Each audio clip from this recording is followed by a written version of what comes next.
क्या आप जानते हैं कि सफेद संगमरमर से बना दुनिया का 7वां अजूबा ताजमहल शाहजहां ने नहीं बनवाया था, बल्कि राजा जय सिंह से लूटा गया एक शिव मंदिर था। क्या आपने कभी सोचा है कि ताजमहल के नीचे का रास्ता पब्लिक के लिए क्यों बंद है और उन बंद दरवाजों के पीछे ऐसा कौन सा सच है जो 400 सालों से दुनिया से छुपाया जा रहा है? आखिर क्या है ताजमहल के पीछे की कहानी? वीडियो में मैं आपको ताजमहल से जुड़े कुछ ऐसे रहस्यों के बारे में बताऊंगी जिनको आपने कभी सपने में भी नहीं सोचा होगा। दोस्तों, इस वीडियो को एंड तक जरूर देखिएगा, क्योंकि बचपन से हमें जो भी हिस्ट्री की बुक्स में ताजमहल के बारे में पढ़ाया जा रहा है वो सब एक झूठ है और लोगों को गुमराह करने की साजिश है।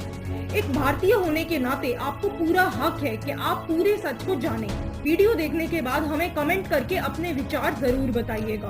और फ्रेंड्स, प्लीज हमारे चैनल को अभी सब्सक्राइब कर लीजिए ताकि हमारी कोई भी वीडियो आपसे मिस ना हो। तो दोस्तों, चलिए शुरू करते हैं।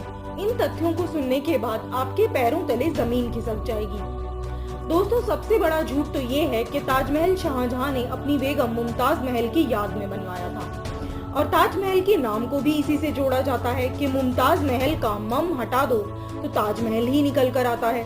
पर दोस्तों, असल में इस्लाम धर्म में महल कोई सरनेम होता ही नहीं है, और ना ही महल कोई उर्दू शब्द है। और चलो सरनेम को नजरअंदाज कर भी दें तो सबसे बड़ी बात तो ये है कि मुमताज का असली नाम तो अर्जुमंद बानो बेगम था, जिसमें मुमताज शब्द कहीं भी नहीं आता। दोस्तों, आपको विश्वास नहीं होता तो आप गूगल करके देख सकते हैं। तो ऐसी क्या मजबूरी हुई कि शाहजहां को अपनी ही बेगम का नाम बदल के मुमताज रखना पड़ा? दोस्तों, इसकी असली वजह यह है कि ताजमहल का असली नाम था तेजो महल है, जो कि एक संस्कृत शब्द पर आधारित है। और चूंकि तेजो महल है पहले से ही एक प्रसिद्ध मंदिर था, इसीलिए लोगों को गुमराह करने के लिए बेगम का नाम बदल के मुमताज बताया गया, और मुमताज के नाम से जानबूझकर ताजमहल को जोड़ा गया ताकि किसी को भी कभी भी कोई शक ना हो। इसके अलावा ये तो आप सब जानते ही हैं कि अंग्रेजों से पहले भारत पर मुगलों का कब्जा था, और मुगलों ने न जाने कितनी ही इमारतों और मंदिरों को तोड़कर उस पर अपने मस्जिद बनाए थे। तो ये 42 एकड़ का ताजमहल, जो कि अपने आप में एक नायाब इमारत थी, ये कैसे बच जाती? दोस्तों, महल असल में नाम से ही एक शिल्प या राजाओं आदि का रहने का बड़ा मकान होने का संकेत देता है, और मुगल सल्तनत में कभी भी किसी भी मस्जिद या भवन को महल नहीं कहा जाता था।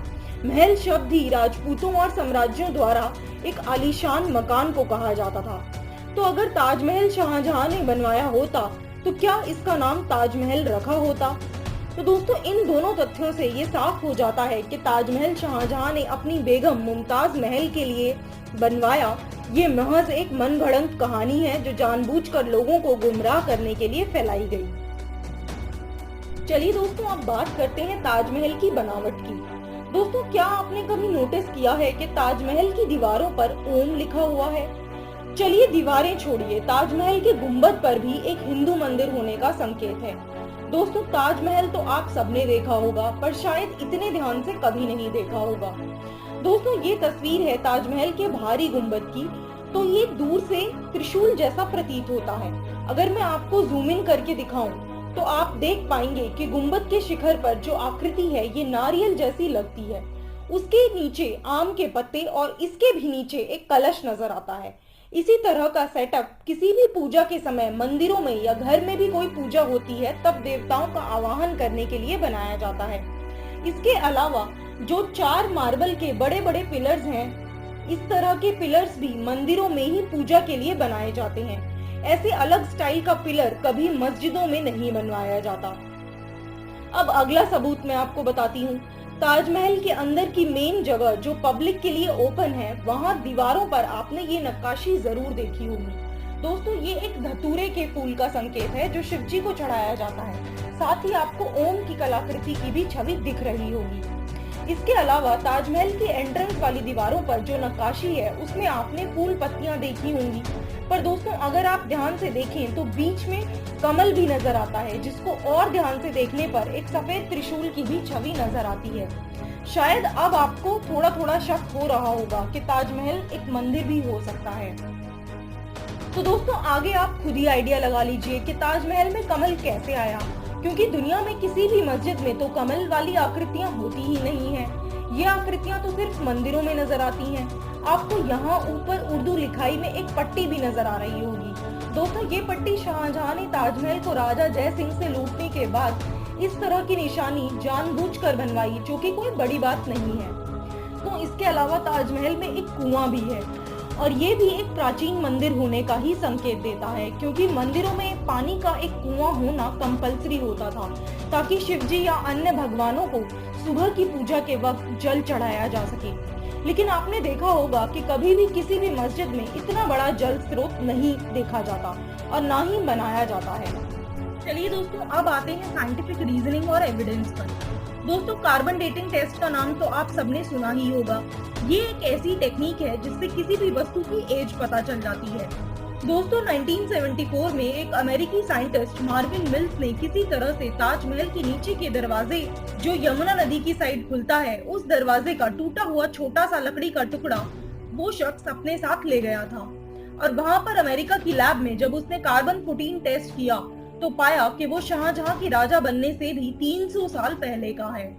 तो दोस्तों, अब आप ही सोचिए कि इसका मतलब क्या है। इसका साफ साफ यही अर्थ है कि वो दरवाजा वहाँ पहले से मौजूद था, क्योंकि ताजमहल एक प्राचीन शिव मंदिर ही था। इसके अलावा दिल्ली का एक आदमी 1934 में जब ताजमहल देखने गया, तब उस समय उसने ताजमहल के बंद दरवाजों में एक खुले छेद से झांक कर देखा तो उसको पिलर्स पर हिंदू देवी देवताओं की मूर्तियों की नक्काशी और पेंटिंग दिखाई पड़ी। इसके अलावा लखनऊ के म्यूजियम में टॉप फ्लोर पर एक मार्बल का टुकड़ा है जिस पर संस्कृत लिखाई में कुछ लिखा हुआ है, जिसको तेजो महालय इंस्क्रिप्शन भी कहा जाता है। इसे पढ़ने पर पता चलता है कि 11वीं सदी में एक दूध सा सफेद शिव मंदिर हुआ करता था, जो इतना सुंदर और मनमोहक था कि शिवजी एक बार उस मंदिर में आए और उनका जाने का मन ही नहीं किया।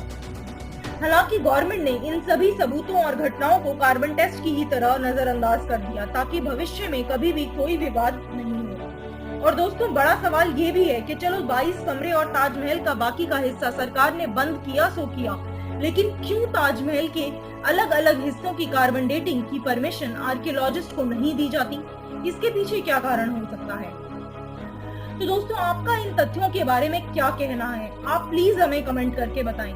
वीडियो पसंद आया हो तो प्लीज लाइक करें और अपने दोस्तों के साथ शेयर जरूर करें। जय हिंद।